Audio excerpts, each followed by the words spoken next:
Karibu katika darasa la leo.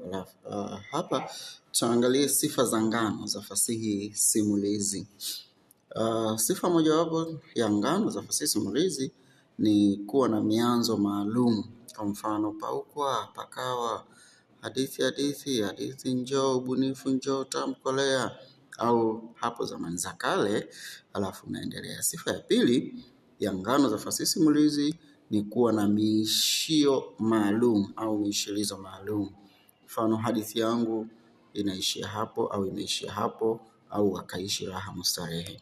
Sifa ya tatu, ngano huwa na funzo fulani ambalo aghalabu hutajwa mwishoni mwa hadithi. Sifa ya nne ni masimulizi yake kuwa kwa wakati uliopita. Simulizi za ngano huwa na sifa ya kusimulia matukio kwa wakati uliopita. Sifa ingine ni kusimulia kwa lugha ya nathari, na tunafahamu ngano ni masimulizi, kwa lugha ya kinathari hutawala.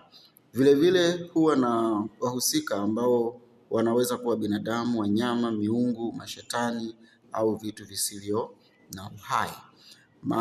Kingine ni kuhusisha mbinu nyingine za fasihi simulizi kama vile nyimbo, methali, misemo au vitendawili na mafumbo. Pia ngano zina sifa ya kutumia mbinu ya takriri ili kusisitiza ujumbe kwa kurudia maneno, matukio au nyimbo. Ngano pia huwa na sifa ya kutumia tamathali za lugha kama vile tashbiha, tashihisi, chuku, tanakali za sauti na kadhalika. Vile vile huwa na sifa ya muundo rahisi wenye mwanzo, kati na mwisho, kwa sababu ngano huwa na kisa kimoja tu. Sifa ingine ni ufanisi wake hutegemea mbinu za mtambaji. Mbinu mbalimbali alizonazo mtambaji katika matumizi ya ishara mbalimbali na ubunifu wake jukwaani au mbele ya hadhira yake huifanya ngano iwe na sifa ya kipekee.